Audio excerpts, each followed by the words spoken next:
If you want to start a fight on Facebook, just post Yes are releasing a new album and duck. But indeed, Yes are releasing a new album.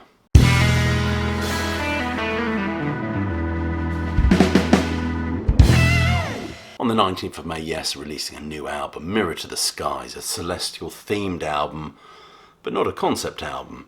It sees the band channeling their inner classic era Yes to produce an album that is dynamic, adventurous and punchy as well. And it doesn't meander dangerously too close to beigeness, which is a criticism that's been levelled at the previous two efforts. Heaven and Earth was a weak album, I've said as much myself, improved upon by The Quest.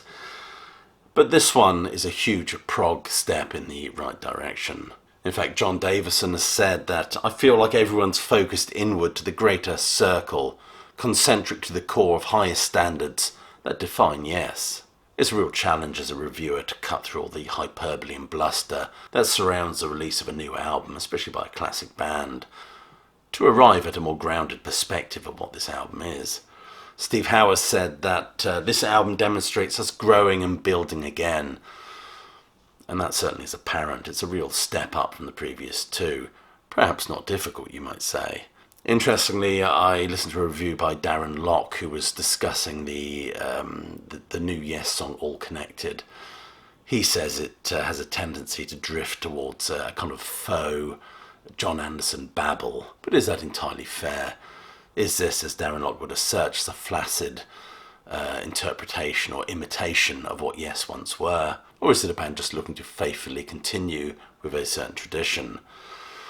I will put a card to Darren Lock's review at the end of this video so you can check it out. So is this just imitation or ambition to take the Yes story on another step?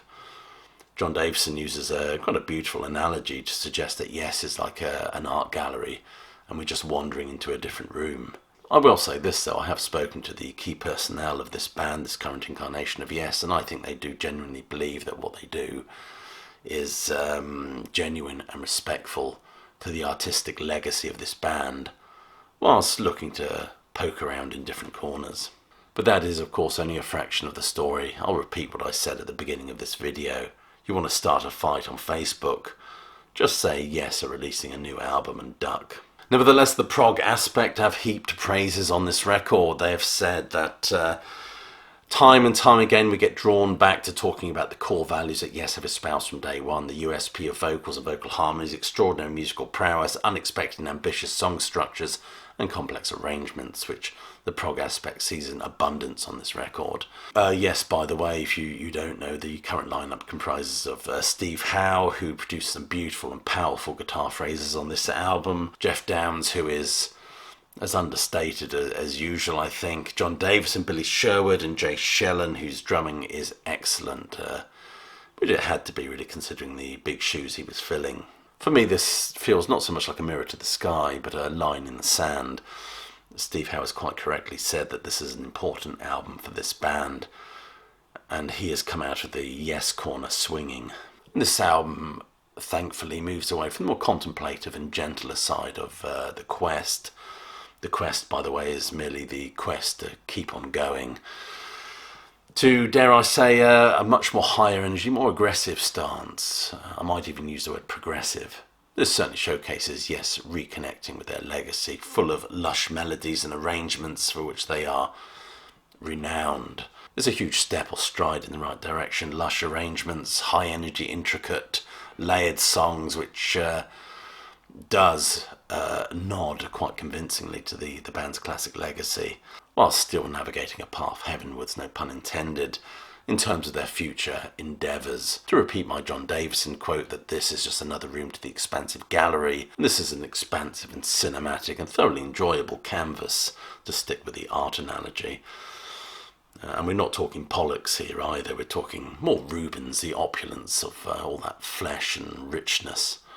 And for those of you who equate prog goodness with track length, will not be disappointed with this one. It evokes beautiful soundscapes and atmospheres that work to the band's strength. And the band, of course, Steve Howe's dazzling guitars are fabulous, and John Davison's crystalline voice is used beautifully on this album. Also, Billy Sherwood not only slips into Squire's shoes, but proceeds to dance rather provocatively in front of the Yes faithful in them. And this is an album that features a quite stunning Mirror to the Sky, which clocks in at about 14 minutes in length. Plenty to get your prog teeth into. It does, as always, showcase Steve's dazzling guitar work. Jeff Downes adds some exquisite melodies and fills. Although that being said, I would prefer somebody within the Yes lineup, especially as they're very much paying homage to that classic 70s period that's a little bit more flamboyant. Jeff Downes seems to take a more kind of a texturing approach to this music. So let's cut to the chase, shall we? Let's talk about the tracks on this album. So I hope you'll forgive me if I refer to my notes more often than not. Cut from the Stars, I would give this track a 10 out of 10. I really would. It's one of the standouts on the album, vibrant, dynamic, underpinned by the great bass work of Billy Sherwood and some remarkable guitar phrasing by Steve Howe. This really feels like a collaborative effort, an expression of yesness. It heralds a new era, yet one that's mindful of the band's legacy. Some beautiful examples of the aforementioned texturing by Jeff Downes, who seems to enjoy exploring atmospheres than the kind of outward showmanship of a Rick Wakeman or Patrick Moraz. All connected, I would give this easily an 8 or 9 out of 10. Exquisite guitar phrasing from Steve Howe merged with Jeff's beautiful, beautiful keyboard intro. It wouldn't be out of place on an album like The Ladder, which some of you might feel is a bit of a climb considering where this band were on the last couple of albums. A thoroughly enjoyable listen. I enjoy all the little musical asides that punctuate this number. It's also a fascinating blend of voices and vocal harmonies. It is varied, intriguing, and certainly holds my interest. Luminosity, I would give 5 out of 10 for this one. A nice jangle of instrumentation with Steve's guitar ushering in all the oohs and ahs of cosmic wonder. And great lines like, "To the night came calling from forest mist, like the stars we are luminous. Luminous beings are we, not this crude matter. Yoda, Empire Strikes Back." I do like the lyrics, the sentiment, and the overt mysticism that this band embrace, as Yes always did. But this track does feel a little bit Peter, Paul and Mary. It's where the album loses its punch a bit here, I think. Although it is lifted by some sublime guitar work around about the 6-minute mark. Living Out Their Dream, I give 6 out of 10. A playful, goofy number with a fascinating blend of Steve and John's vocals. I feel this has an almost Beatlesque I Am the Walrus sort of vibe to it. It might just be me. I mean, I put this question to John Davison. Sticking with some of the songs on the album, I've got to ask you, it's probably just my ears, but I'm listening to the song Living Out Their Dream, and I sort of feel this has a kind of a 60s vibe to it, and it almost feels a little bit like I Am the Walrus. So I'm just wondering, is it a Beatles influenced number? That's awesome you say that. I hadn't made the comparison, but I hear it now. And yes. Have I ruined it for you? No, absolutely not. I think our music is definitely influenced by the Beatles, but all rock music really is. But nevertheless, it does feel a little bit psychedelic in its phrasing, a bit of a homage to the 60s, but that's probably just me. Mirror to the Sky, easily 10 out of 10. This is an incredibly epic number that builds from very stark notes by Steve Howe and is gently layered and built upon by the rest of the band. I adore the blend of voices at the start, and the orchestration gives it that epic quality. This is definitely what the previous 2 albums have lacked. Circle of Time did not connect with me. I give it 3 out of 10. This sounds like it could be featured in a commercial for Dulux Paint, but instead of the sheepdog, you'd have John Davison piping away to Steve Howe's guitar.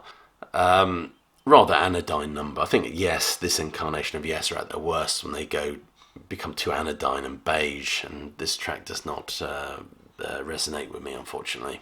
Unknown Place, I'll give 7 or 8 out of 10. Dramatic guitar intro before we get to the chorus of voices that sounds like it's been lifted from the Frozen movie. This one kind of just pootles along, and you sort of feel this is not going to be great. It doesn't really grab you initially, but it does pick up, certainly around the 2 minutes 10 mark. With an interesting vocal work between the bass of Steve's voice and the trills of John's. Yes are at their very best on this album when they sound hungry and edgy. And with this track we certainly get flickers of that from around 3 minutes 8 onwards with the instrumental of Steve Howe and Jeff Downes. And of course some wonderful, wonderful bass work as well. 1 second is enough. I'll give this about 5 out of 10. It has a jazzy feel, but doesn't really strike me all that memorable. Pleasing musically overall, a quaint, whimsical number, I would say. Magic Potion is another low-ranking one for me. I'd give it 3 out of 10. It's a little bit too Pearl and Dean for my taste. So overall, I think this is a really, really good album. I think it's an album that I will return to, listen to, and enjoy. There's enough elements on this that hold your interest, and even a few nice oh wow sort of yes moments on it. There is an energy and dynamism to what this band are doing, perfectly blended with the more mystical musings of the band. There are a few moments on this record where they start to drift back to that anodyne poodle of a prog band just killing time, really. But the standout tracks on here are really, really impressive. This is an album I know I will revisit, which is more than I can be said for the last 2 albums. And those numbers that don't initially grab me, maybe they'll grow on me, who knows. You've been watching a review of the new Yes album, Mirror to the Sky. If you've enjoyed this review, please do click like, subscribe, and check that notification bell, and share this video. Other than that, I hope you're well, staying safe, but more importantly that you keep listening.